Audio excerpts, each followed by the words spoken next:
I can see this is a Holland and Holland here. Is this has got a story attached Well, to it? this one is another one where I'm building it for a local fellow, which is he's having new barrels for it. The barrels are actually thin, so they've become dangerous now. The wall thickness, which is you measure that? we measure that with a wall thickness gauge. Oh right, yeah. And that must be concentric.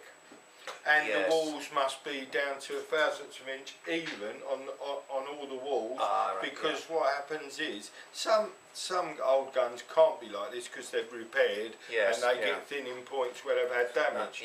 But today, when we build them, they're very concentric for the simple reason that when the pressures go down, they haven't got an easy option to go to the thinner side and push out.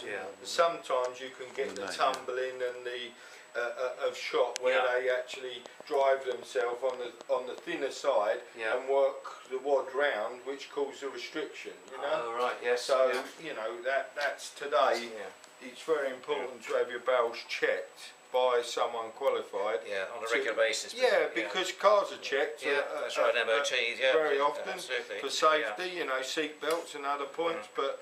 It's a very, very valid point, because you just carry on shooting, not thinking about it, not knowing, cleaning your gun, looking after it. But every shot is actually stripping a tiny, tiny little bit of metal away, isn't it? But when we make these new guns, there must be regulated to all the different sizes and regulated to the measurements, so that they can produce you this even pressure to stop you having problems like this. Here we have which is torn open, because personally the newer modern cartridges are much more powerful, and people that use these old guns should have the barrels tested and looked at, because the pressure of is like putting a proof round down.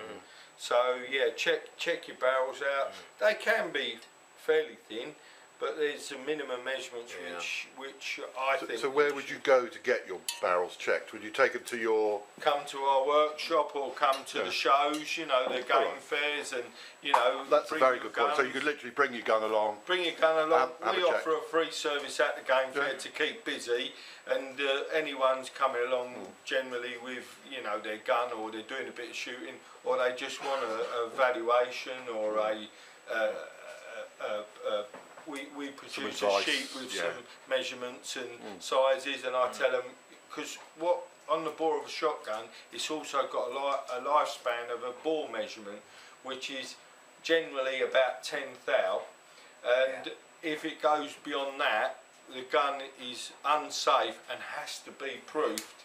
It can go through the proof quite easy, but once it goes beyond that certain window of measurement, it has to go to the proof house to have a new stamp at the further on measurement. So, it is a safety sort of window, but someone who hasn't got the right tools, general public, wouldn't know anyway. And which game fair are you at? We're at the CLA Game Fair, which is in July, 19th of July.